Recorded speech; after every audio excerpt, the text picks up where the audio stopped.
NASA ने रविवार को एक बड़ी उपलब्धि हासिल की। दरअसल अमेरिकी अंतरिक्ष एजेंसी का एक कैप्सूल क्षुद्र ग्रह बेन्नू का नमूना लेकर हमारी पृथ्वी पर उतरा है। धरती पर उतरे सैंपल से वैज्ञानिकों को सौर मंडल की उपलब्धियों के बारे में अधिक जानकारी हासिल करने में मदद मिलेगी। नासा को इस सफलता के लिए 7 साल का इंतजार करना पड़ा, लिहाजा सवाल उठते हैं कि धरती पर उतरा नमूना क्या है। इसके लिए भेजा गया मिशन ओसिरिस रेक्स क्या था, नमूने के धरती पर उतरने के बाद क्या हुआ, इससे वैज्ञानिकों को क्या हासिल होगा, इस नमूने की अहमियत क्या है, आइए समझते हैं। पहले जानते हैं कि धरती पर उतरा नमूना क्या है। नासा का एक कैप्सूल क्षुद्र ग्रह बेन्नू का नमूना लेकर हमारी पृथ्वी पर उतरा है। इसे भारतीय समयानुसार रविवार रात 8:22 बजे पैराशूट के जरिए यूटा रेगिस्तान में उतारा गया। यह रेगिस्तान अमेरिकी रक्षा विभाग के यूटा परीक्षण और परीक्षण रेंज में आता है। एजेंसी के मुताबिक नमूने में करीब 250 ग्राम क्षुद्र चट्टानें और मिट्टी है। जब इस कैप्सूल ने पृथ्वी की वायुमंडल में प्रवेश किया, उस समय इसकी गति 44,498 किलोमीटर प्रति घंटा थी। इतनी गति बंदूक से निकली गोली से 15 गुना से भी अधिक मानी जाती है। इस सफलता पर नासा प्रशासक बिल नेल्सन ने वैज्ञानिकों की टीम को बधाई दी। नेल्सन ने कहा, ओसिरिस रेक्स टीम को बधाई, आपने यह किया, यह कुछ असाधारण चीज को लेकर आया। इसे पृथ्वी पर अब तक प्राप्त सबसे बड़ा क्षुद्र ग्रह नमूना बताते हुए एजेंसी प्रमुख ने कहा कि यह मिशन साबित करता है कि नासा बड़े काम करता है। ऐसी चीजें जो हमें प्रेरित करें, ऐसी चीजें जो हमें एकजुट करती हैं। यह मिशन असंभव था जो संभव हो गया।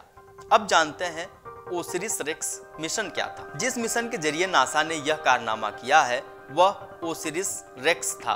ओरिजिन्स रेक्स का अर्थ origins spectrum interpretation resource identification security regolith explorer है। इस मिशन ने 7 साल पहले 2016 में उड़ान भरी थी और 2018 में बेन्नू क्षुद्र ग्रह की परिक्रमा शुरू की। 2020 में अंतरिक्ष यान ने नमूना इकट्ठा किया। अंततः पृथ्वी पर आने के लिए मिशन ने मई 2021 में अपना लंबा सफर शुरू किया।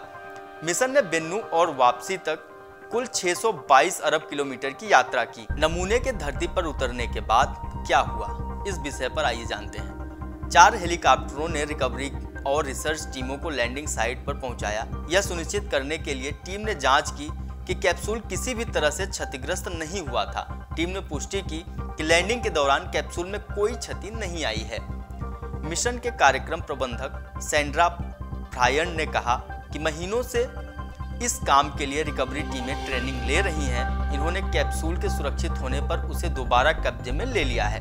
कैप्सूल जब धरती पर प्रवेश किया तो इसका तापमान 2760 डिग्री सेल्सियस तक पहुंच गया था। टीम ने यह भी सुनिश्चित किया कि कैप्सूल की बैटरी न फटे और न ही कोई जहरीला धुआं लीक हो। बाद में वैज्ञानिकों की एक टीम ने लैंडिंग स्थल से हवा, धूल और गंदगी के कणों सहित नमूने भी एकत्र किए। एरिजोना विश्वविद्यालय में मिशन के प्रमुख अन्वेषक डांटे लॉरेटा ने बताया कि मिशन के प्रमुख वैज्ञानिक उद्देश्यों में से एक पुराना नमूना वापस करना है। नमूने को लैंडिंग स्थल के पास एक अस्थायी साफ कमरे में पहुंचाया गया। वैज्ञानिकों को उम्मीद है कि मंगलवार को पहली बार नमूना देखने के लिए ढक्कन हटा दिया जाएगा। नमूने से वैज्ञानिकों को क्या हासिल होगा? जानकारी के मुताबिक नमूने के बारे में विवरण देने के लिए 11 अक्टूबर को जॉनसन स्पेस सेंटर से नासा प्रसारण करेगा। वहीं शोधकर्ताओं की मंगलवार को नमूने से कुछ बारीक सामग्री इकट्ठा करने की योजना है। नासा से जुड़े वैज्ञानिक लॉरेटा ने बताया कि प्रारंभिक विश्लेषण में खनिजों, रासायनिक तत्वों की मौजूदगी का पता लगाया जाएगा। जॉनसन स्पेस सेंटर के अंदर एक अलग साफ कमरे में वैज्ञानिक 2 वर्षों तक चट्टानों और मिट्टी का विश्लेषण करेंगे। नमूने को भी बांटा जाएगा और दुनिया भर की प्रयोगशालाओं में भेजा जाएगा। बता दें कि कनाडाई अंतरिक्ष एजेंसी और जापानी एरोस्पेस एक्सप्लोरेशन एजेंसी भी मिशन के भागीदारियों में से एक है। लगभग 70% नमूना भंडारण में मौलिक रहेगा ताकि भविष्य की पीढ़ियां बेहतर तकनीक के साथ अब जितना संभव हो सके उससे भी अधिक सीख सकें। नमूना क्यों अहम है? नमूने के साथ आई चट्टानें और मिट्टी हमारे सौरमंडल की शुरुआत के बारे में अहम जानकारी दे सकती हैं। वैज्ञानिकों का मानना है कि बेन्नू जैसे कार्बोनेशियम क्षुद्र पृथ्वी के निर्माण के दौरान जल्दी ही ग्रह पर दुर्घटनाग्रस्त हो गए, जिससे पानी जैसे तत्व मिले। वैज्ञानिकों का मानना है कि बेन्नू सौर मंडल की अपनी सबसे पुरानी सामग्री का प्रतिनिधि है, जो विलुप्त हो रहे बड़े तारों और सुपरनोवा विस्फोटों से बनी है। इसी कारण से नासा छोटे पिंडों को समर्पित इन मिशनों में निवेश कर रहा है, ताकि वैज्ञानिकों की समझ को बढ़ाया जा सके कि हमारा सौरमंडल कैसे बना। दरअसल पृथ्वी के नजदीकी क्षुद्र ग्रहों की संख्या के बारे में अधिक अहम है, जो अंततः हमारे ग्रह के साथ टकरा सकते हैं। उनकी संरचना और कक्षाओं की बेहतर समझ यह अनुमान लगाने में महत्वपूर्ण है कि कौन से क्षुद्र ग्रह पृथ्वी के सबसे करीब आ सकते हैं। अमर उजाला अब आपके टीवी पर भी।